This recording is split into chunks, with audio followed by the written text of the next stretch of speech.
Thank you very much. Well, I only have 15 minutes, so how can we tell 12 years of work in just 15 minutes? It's going to be very intense. So, thank you very much for giving me a little bit of the word here. And we are going to talk about how not only we, but you made the change, because this change was amazing and it happened within the last 12 years. And we basically shifted the society's view on not wasting food. Now, I will start by a question. Do you know what a UFO is? Unidentified, frozen object. It is living in our freezers. Unfortunately, because we are very good in saving food. And then we save food and we put it in the freezer, and 1 year goes by, 2 years goes by, and then we take it out and we throw it away and we restart the process. Yeah. Refrigerators and freezers has become the last step before the garbage can. Not good. Now, there is actually, every second consumer in Denmark has those UFOs in the freezers. We checked it out with the opinion, with the survey. All the people, they hate wasting food, but unfortunately, they waste it in their kitchen. There's another term. It is called a hospice shelf. Now, a hospice is a place when you put people who are about, to go on, to die. It's a house. It's called a hospice. Now, the hospice shelf, it is also in your refrigerator. It is the food that you put in the back of the refrigerator. All the good leftovers, and then you forget about them. And then they go moldy, and then they go, dead. And then you take it out and throw it away. So, ladies and gentlemen, after 4 days in the hospice shelves, we're throwing the food away. So, the thing is, the biggest food waste, if you see in the industrialized countries, it is happening in our kitchens. It is happening in our homes. And that is why we have the biggest chance to make the change. Now, what is overconsumption? It is basically goes like that. Overconsumption is that we buy things that we don't need with money that we don't have, to impress people that we don't like. This is a quote from the Quiet Club, Brad Pitt. Basically, this is all about overconsumption. And when we thought about the food for thought, well, food waste, it is happening all around the world. We know the numbers. 1/3 of the world's food is either lost or wasted. Most of the food wasters in the industrial countries are the consumers, ourselves. Now, the interesting part is the number 3. Now, I've been, doing this for 12 years. I'm a really food waste geek. The number 3 in the food waste is very interesting. 1/3 of the global greenhouse emissions comes from the food production, thus making food production the world's 3rd largest greenhouse gas emitter. And 1/3 of the world's food is either lost or wasted. And then we have the third number 3. Due to the Project Drawdown, it is said that Stop Wasting Food is the 3rd ranking of top 10 ranking solutions how to minimize the climate change. So basically 3. It's quite interesting. And as we know already, this conference is about, lessening the climate emissions of the food production. About 8 to 9 to 10% of the global food production, food waste is cost. It's about, repeat again. Food waste and food loss is causing about 8 to 9 to 10% of the global greenhouse emissions. So basically, there is a lot of things that we can do. And we have a crisis. We all know it. It's a resource crisis. 2030, we have to feed more people. We have climate crisis. If you don't believe it, just look out the window. Right now in Denmark, we have the wettest February ever. I mean, the farmers, they're not having good times right now. And we do have the population growth crisis as well. By the end of this century, we're 12 billion people on this very planet. And we need to produce more food. So basically, we need to cut food loss and waste, because right now we're producing about already right now with all the food that is either lost or wasted, we can feed all the starving people on this planet 3 times over. That's a huge number. And we have to do something about it. So, United Nations. Actually, we have contributed to that because this is the United Nations Sustainable Development Goals. We have to cut food loss and waste by 50% by the year 2030. We have contributed to that already back in 2010 in Brussels, which actually affected the United Nations to put it on the agenda. European Union also have the same goal as well. And basically, Denmark, we're already doing quite a good job, but we're not there yet. We're only getting started. Now, stop wasting food. It started out by this. Do you know what this is? You know what this is. You know what this is. I produce it. You produce it. It's Jakabo. Jakabo is basically spam. This is my first impression of Denmark. I'm sorry, Ace. I'm almost 40 years old. In 2 weeks, I'll be 40 years old. But I was not, although, I got a lot of awards, European of the Year, Din of the Year, blah, blah, blah. I'm very, very proud of that. I was born not in Denmark. I was born in Moscow, Russia, 40 years ago. And we had the breakdown of communism. It was a collapse. We had no foods in the supermarkets. And the first thing I knew about Denmark was this. This is the food aid that we get from Denmark. And I remember that my grandma said, Selina, you have to really not to waste it because it's very delicious food. It is comes with the food country of the world, Denmark. Don't waste it.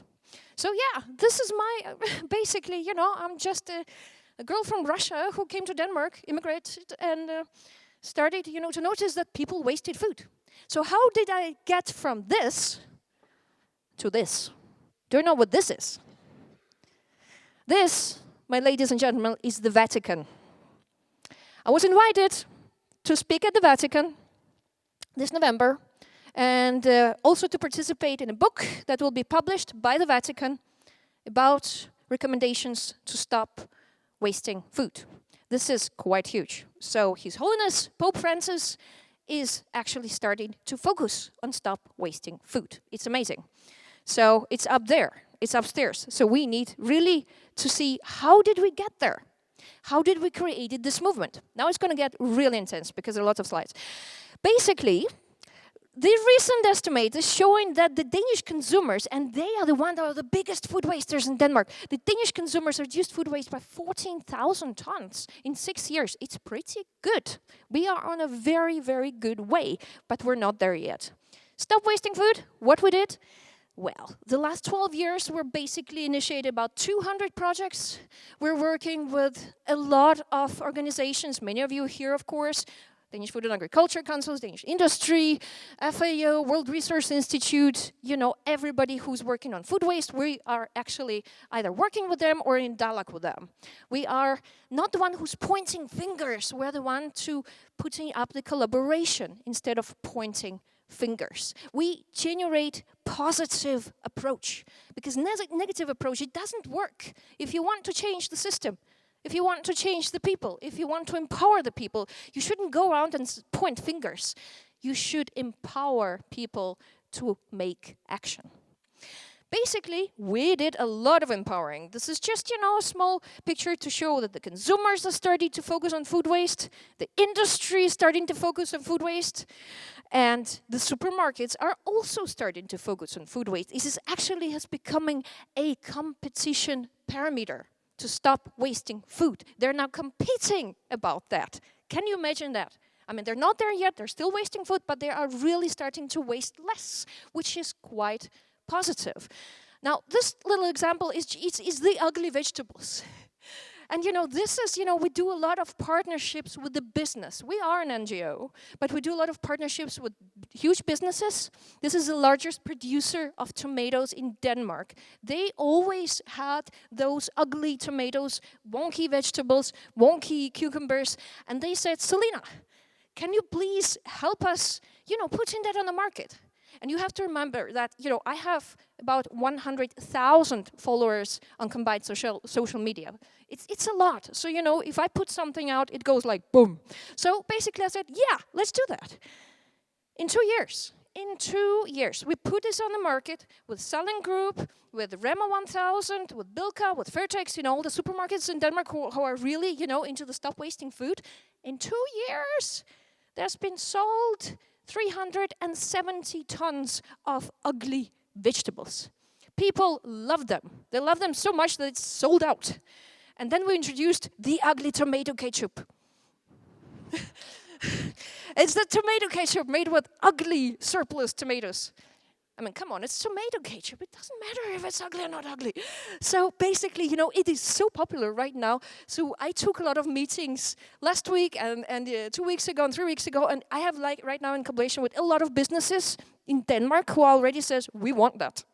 And now we have a problem that the farmers might be running out of the ugly vegetables, which is good. And now the problem solved, kind of.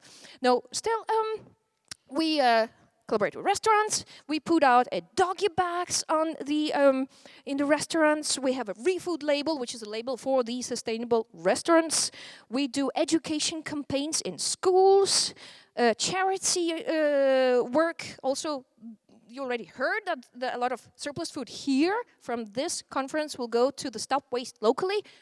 This is what we also do. We arrange food for the charities and Christmas charities, and we also do a lot of books and campaigns and, campaigns with the Copenhagen municipalities and a lot of events all over Denmark and also other countries. So basically we're very busy, and TED Talks and conferences, and sometimes you meet Will Smith, which is quite cool.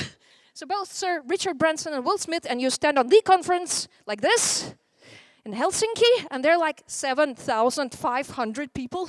You can't even see them. It's like a football stadium. And they all go, wow, stop wasting food. It's pretty cool. I need to start to think about that. So yes, we're raising awareness also with the government. We have, collaborated with government since 2009. And it was my idea to initiate a think tank on food loss and waste, which is initiated in the government. I'm actually sitting on the board, and the chairman of the board is Flemming Bissenbagger, which is the chairman of the board of Carlsberg. This think tank was my idea, which was adopted by the government. So this is pretty cool. So basically, we are really, no matter the politicians, no matter the political parties, we are all in this together. We are empowering people to stop wasting food. For example, like Champions 12.3, which I'm a member of in Washington, World Resource Institute, making a good job. I believe Christian Hansen, Mauricio, you're there too. If not, but you need to be there too, because you're kind of cool. And basically, we have, a lot of people who are Tesco. We have EU commissioners. We have a lot of people who are also champions for this 12.3 United Nations global goal. And meetings sometimes in New York and in Brussels. And we have the pleasure to work with Her Royal Highness, Princess Marie of Denmark. And we've been collaborating with the princess since 4 years ago we started, and we did a lot of good projects together, charity dinners, cooking at home with the princess and her kids, and school campaigns for schools where princesses was there, and also opening supermarkets against food waste. We have a Stop Wasting Food dinner every year, which is like an embassy dinner that we are hosting, and this year it was with the Swedish embassy, and this is a huge project. I published a book where the princess and her children and 5 of the top chefs in Denmark have contributed. And it is a book about leftovers. What can you do with the typical leftovers that you have in your fridge and in your refrigerator and in your UFO refrigerator? So basically it is, you get a princess to do that, and it gets huge awareness all over the world. Rising awareness. We've been in so many media that basically I'm ashamed of that. It's about 9,000 to 8,000 media. And also, I don't know if you've seen this video. There's a BBC had this video about our work. It got 30 million views all over the world. So when we put something out, it really gets out. And this is just, I'll run it very quickly. The Economist, New York Times, Guardian, Yahoo Japan, blah, blah, there, CNN, we did that all in very, very, very many times. And right now, it's just TV and... okay. And the Reader's Digest, which is pretty cool. They give me a title for European of the Year 2020. No money in that, but a lot of awareness raising. Reader's Digest is one of the biggest magazine in the world, and there are a lot of articles about stop wasting food. And now even the Prince Harry, or the ex-prince, knows about stop wasting food, which is pretty cool. And he knows a lot about food waste already. Now, takeaways. Takeaways from all my long talk, and I believe you can find all the, the presentation after my talk. First of all, you need to empower people to stop wasting food. You need to put this idea in their mind that this is their idea. You should never, go around and say, you need to do something, and oh, you're bad, because people won't like that. You need to empower them. You need to basically say, you can contribute to better climate. You can save money. You can save time. And you can make the world a better place. And then they get it. And number 2, don't go to extremes.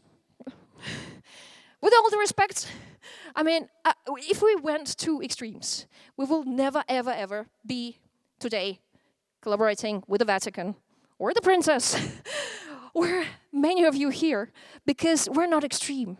People, what Greta did is fantastic, but a lot of people, they're saying, oh, we're so tired to hear about the climate change.